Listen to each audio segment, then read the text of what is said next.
Bom dia, irmãos e irmãs. Deus abençoe vocês ricamente. A gente está aqui dando continuidade ao nosso culto, que começou com a escola bíblica, trabalhando hoje em especial o tema da Reforma Protestante, né? Mas domingo que vem voltaremos ao nosso tema habitual, que é ecoteologia. Então, se você desejar participar com a gente, está mais do que convidado. O link é sempre compartilhado nas redes sociais para você acessar, tá bom?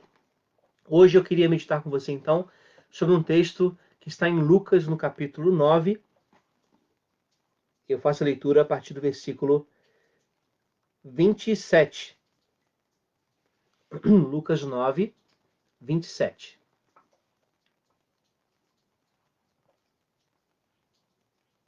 Que diz assim: Verdadeiramente vos digo, alguns atos que aqui se encontram, que de maneira nenhuma passarão pela morte, até que vejam o reino de Deus. Cerca de 8 dias depois de proferidas essas palavras, tomando consigo a Pedro, João e Tiago, subiu ao monte com o propósito de orar. E aconteceu que, enquanto ele orava, a aparência do seu rosto se transfigurou e suas vestes resplandeceram de brancura. Eis que 2 varões falavam com ele, Moisés e Elias, os quais apareceram em glória e falavam da sua partida, que estava para cumprir em Jerusalém. Pedro e seus companheiros achavam-se oprimidos de sono, mas, conservando-se acordados, viram a sua glória e os 2 varões que com ele estavam. Ao se retirarem estes de Jesus, disse-lhe Pedro: Mestre, bom é estarmos aqui, então façamos 3 tendas. Uma será tua, outra de Moisés e outra de Elias. Não sabendo, porém, o que dizia. Enquanto assim falava, veio uma nuvem e os envolveu, e encheram-se de medo ao entrarem na nuvem. E dela veio uma voz dizendo: Este é meu filho, o meu eleito, a ele ouvi. Depois daquela voz, achou-se Jesus sozinho. Eles calaram-se naqueles dias e ninguém contaram coisa alguma do que tinham visto. No dia seguinte, ao descerem eles do monte, veio ao encontro de Jesus grande multidão. E eis que dentre a multidão surgiu um homem dizendo em alta voz: Mestre, suplico-te que vejas o meu filho, porque ele é único. Um espírito se apodera dele. De repente, o menino grita. O espírito o atira por terra, convulsiona-o até espumar e dificilmente o deixa depois de lhe ter quebrantado. Roguei aos seus discípulos que o expelissem, mas eles não puderam.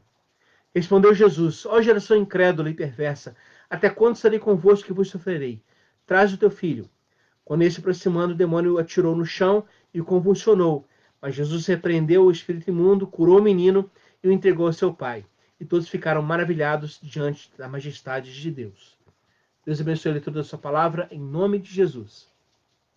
Esse texto que nós lemos da transfiguração, ele é no Evangelho de Lucas, também como acontece no Evangelho de Mateus, um texto-chave no ministério de Jesus.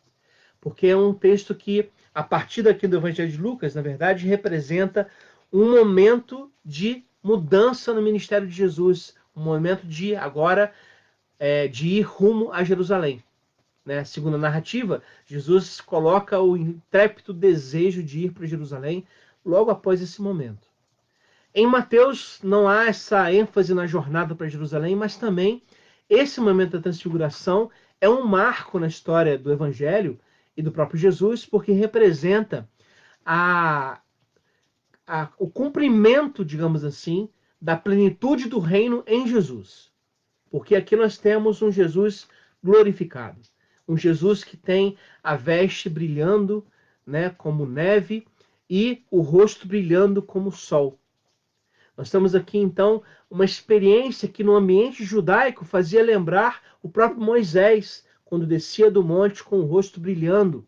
Nós temos aqui também Jesus com o rosto brilhando. Mateus fala isso com toda clareza, brilhando como o sol. Então é um momento ímpar, é um momento significativo na história de Jesus, na lógica do Evangelho. E eu queria utilizar esse texto para falar de discipulado. Por quê? Porque o texto que precede essa narrativa da transfiguração é exatamente um texto de discipulado. Quando Jesus, lá no capítulo 9, versículo 23, diz: Se alguém quer vir após mim, a si mesmo se negue, dia a dia, tome a sua cruz e siga-me. Pois quem quiser salvar a sua vida, perdê-la-á. Quem perder a vida por minha causa, esse a achará. E o texto continua. Ou seja, nós estamos lidando aqui com um dos elementos centrais do discipulado e, na verdade, o elemento que possibilita o discipulado, que é a transfiguração. E o que essa transfiguração traz para nós que nos ajuda a pensar sobre o discipulado? Eu queria aqui elencar algumas questões. Em primeiro lugar, o discipulado, nesse texto, ele está repleto da experiência da oração. Tanto Mateus quanto Lucas dizem que Jesus vai ao templo para orar e leva consigo discípulos mais próximos. Ou seja, o discipulado envolve a prática do encontro com Deus em oração, daquela leitura que Jesus faz lá no Sermão do Monte, quando diz, quando você orar, não seja como os hipócritas que oram nas praças, mas entra no teu quarto e, fechada a porta, ora ao teu Pai que te vê em segredo e ele te recompensará. Porque a oração tem a ver com essa lógica de intimidade com Deus, com Jesus. Com essa perspectiva de viver a fé não baseado na fé de outro, mas sim na própria experiência que se tem com o Mestre. Essa é a leitura que surge até nós desse texto. Segunda perspectiva que surge dessa narrativa que lemos é a leitura de perceber Jesus como aquele a quem se deve seguir. Jesus como mestre. Porque Jesus convida os discípulos a ir com ele até o monte. E os discípulos o acompanham. Nessa perspectiva, discipulado, de fato, pela própria palavra, como diz, tem a ver com tornar-se discípulo de Jesus. E discípulo, segundo a lógica judaica, era aquele que estava coberto pela poeira dos pés do seu mestre, porque andava tão próximo do mestre que a poeira que o mestre levantava ao caminhar cobria ele por completo. Ou seja, o discípulo é aquele que está tão identificado com o seu mestre que o que o mestre faz, ele também faz. E nesse sentido, esse é o nosso chamado enquanto discípulos e discípulas de Jesus. Qual é a nossa proposta, então, de discipulado, de evangelização, por exemplo? A nossa proposta é apenas uma: ser Jesus na vida dos outros. Agir como Jesus agiria na vida dos outros. Essa é a leitura que está presente aqui. Mas eu queria, na verdade, ressaltar aspectos mais vinculados à própria leitura do texto. O que está acontecendo aqui é, como eu disse, um momento de transfiguração. Jesus se revela aos discípulos glorificado. E com ele aparecem também dois personagens importantes da história judaica: Moisés e Elias. Moisés, nós sabemos, representa a lei, e Elias representa a profecia. Então, nesse sentido, no discipulado cristão, na vida que se pretende seguir a Jesus, há a presença tanto da lei, da escritura, quanto da profecia. E eu preciso falar um pouquinho sobre essas questões.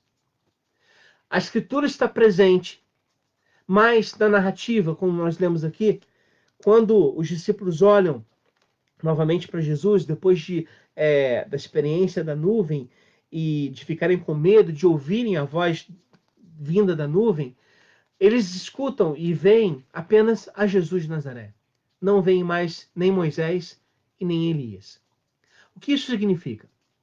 Significa que a escritura e a profecia, que embora devam fazer parte do discipulado cristão, só têm sentido se lidas e interpretadas a partir do critério único e suficiente que é Jesus de Nazaré.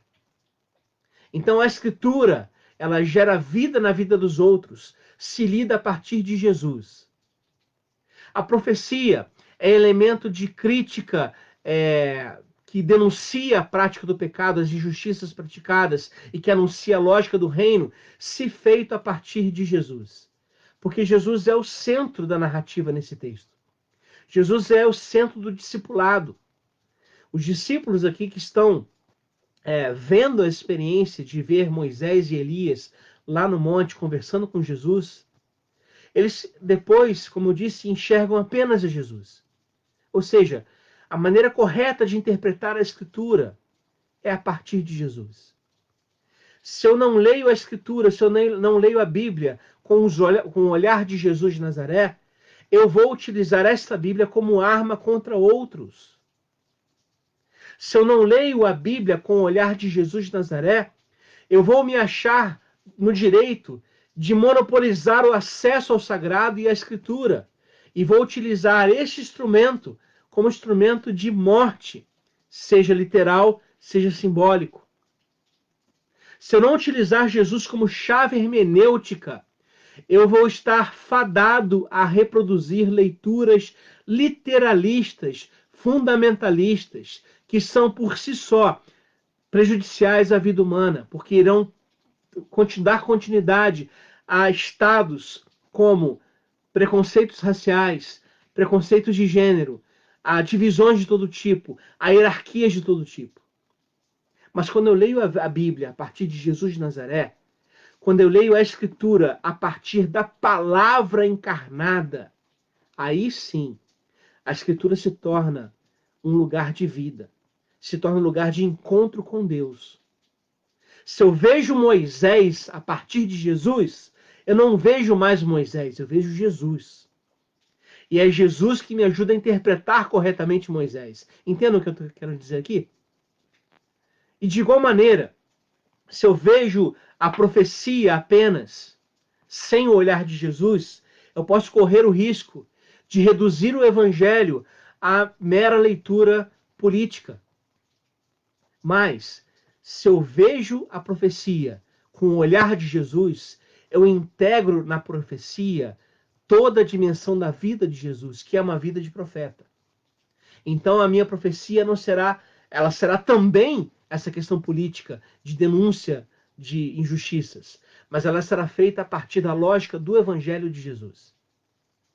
Jesus, portanto, é essa chave hermenêutica para o discipulado. Jesus é essa chave de interpretação para a Escritura e para a profecia. Ao olharmos a vida e ao olharmos a Bíblia com o olhar de Jesus, nós geramos vida para os outros. Essa é a perspectiva que temos aqui nesse texto.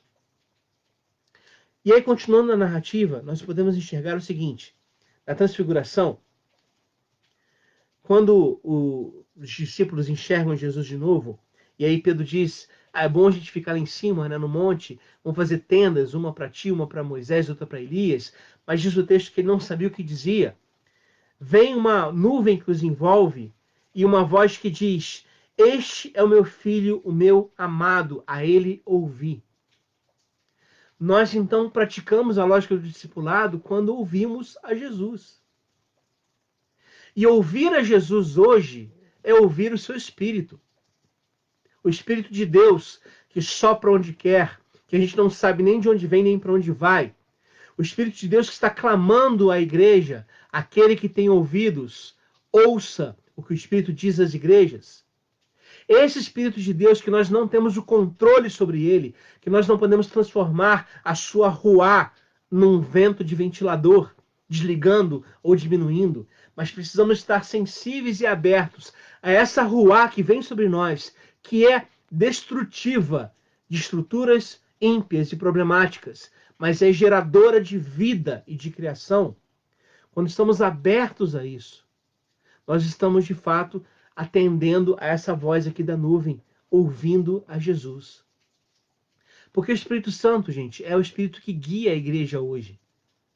Jesus disse aos seus discípulos: eu tenho muita coisa para dizer para vocês, mas eu não vou dizer agora.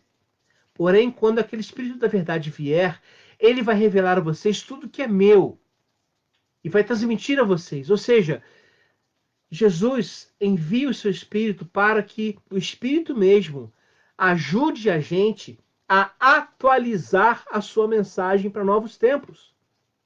Atualizar a sua palavra para novos tempos. Para sermos sensíveis aos clamores do mundo que nos cerca e às respostas que Deus nos dá. Porque esse é o nosso papel, criar essas pontes e não criar muros de separação.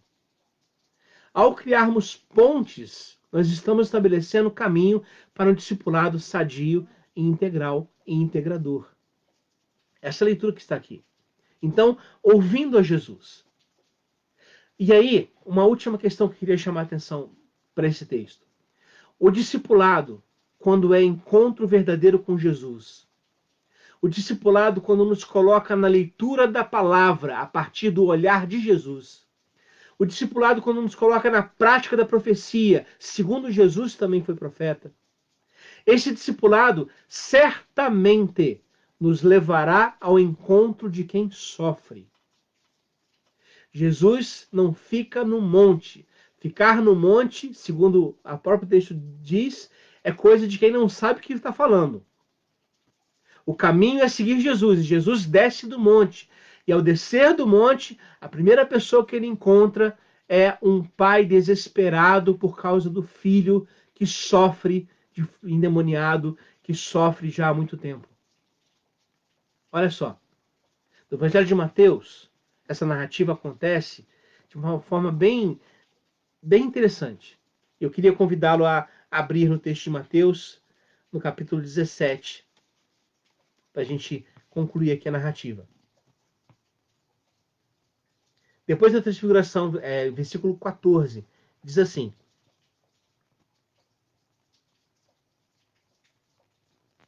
Quando chegaram para junto à multidão, aproximou-se dele um homem que se ajoelhou e disse: Senhor, compadece-te de meu filho, porque é lunático e sofre muito, pois muitas vezes cai no fogo e outras muitas na água. Apresentei aos teus discípulos, mas eles não puderam curá-lo. E aí é interessante porque nessa narrativa aqui, a ideia que está acontecendo é que há uma discussão teológica entre os discípulos de Jesus e os fariseus sobre a impossibilidade de curar esse menino. É muito lamentável perceber como, às vezes, discussões teológicas, doutrinárias, ocupam um lugar do cuidado com o outro. Tiram a atenção, o foco, mudam o foco da atenção. No lugar de ser uma atenção a quem sofre, é uma atenção ao próprio discurso, que fica em si mesmo, em si mesmado. Mas Jesus não, Jesus olha para esse homem e sente sua dor, e o cura, e liberta o menino. O nosso discipulado, portanto, gente, é discipulado que parte da oração, parte do seguimento de Jesus, que utiliza Jesus como lente interpretativa da Escritura, que tem em Jesus o modelo de profeta, e que por causa de tudo isso, acontece no encontro com as pessoas que sofrem. O nosso lugar como discípulo e discípulo de Jesus não é na proteção das nossas igrejas. O nosso lugar é na vida cotidiana, na vida real. O nosso lugar é nas nossas igrejas, desde que as nossas igrejas não sejam espaços isolados do resto do mundo. Se as nossas igrejas são espaços de vida da fé no cotidiano, onde se aceita a dúvida, a desesperança, a descrença, os pecados, os defeitos, onde se é possível ser humano, aliás, então nós estamos no caminho correto. Ali no Monte da Transfiguração, segundo Lucas, Pedro e João estão tão à vontade diante de Jesus que está a transfiguração acontecendo, eles estão com sono. Eles estão quase dormindo. Olha que coisa. Há uma liberdade de ser quem é diante de Jesus. Se nós transformarmos as nossas igrejas em espaços nos quais essa liberdade é assegurada, então, ok, nós estamos transformando esse espaço num lugar onde pessoas serão curadas, onde os doentes serão acolhidos, onde pecadores e pecadoras serão acolhidos, porque nós somos também como eles. Mas se a gente rejeita essa perspectiva, se a gente quer se manter isolado no monte, a nossa proposta de igreja pode ser até uma igreja bonita, grande, né, midiaticamente poderosa, mas não fará grandes efeitos na vida de quem sofre. Nosso caminho é seguir a Jesus. E o caminho que Jesus segue, gente, não é um caminho traçado, não é um caminho predestinado, é um caminho que se descobre à medida que se caminha por ele. Então, vamos seguir a Jesus. Vamos utilizar esse modelo da transfiguração, que, como eu disse, reúne oração, seguimento de Jesus, palavra e profecia, tudo isso envolvido por uma lente cristológica, por uma hermenêutica que coloca Jesus como centro, que nos orienta na caminhada ao nos encontrarmos com quem sofre, com quem precisa, com quem necessita. Esse é o caminho do nosso discipulado, não é outro. Nós não somos um grupo separado dos ímpios pecadores. Nós somos um grupo separado para eles, para cuidar deles. Ser santo, já dizia Calbart, não é ser separado do mundo, mas é ser separado para o mundo, para serviço do mundo, para estar com as pessoas, para encontrá-las nas suas dores, para, junto com elas, viver a fé em Jesus, para, junto com elas, responder a elas o que Jesus responderia, agir como Jesus agiria. Esse é o nosso chamado, a nossa vocação e o nosso, eu espero, maior desejo. Que as pessoas, ao olharem para nós, elas percebam Jesus presente. Amém, meus irmãos? Deus te abençoe ricamente nesse domingo e que, em nome de Jesus, a sua espiritualidade, a sua vida de discipulado, seja vida plena de oração, seja vida plena de seguimento de Jesus, de obediência a Jesus, de estar próximo de Jesus, com intimidade com o Mestre. Seja vida plena da palavra e da profecia, mas ambas lidas a partir de Jesus. E seja uma vida que se encontra com pessoas que precisam da nossa ajuda, do nosso apoio, do nosso conforto e também precisam da nossa humanidade. Deus nos ajude e nos faça mais humanos, em nome de Jesus. Amém? Deus te abençoe ricamente hoje, em nome de Jesus. Amém.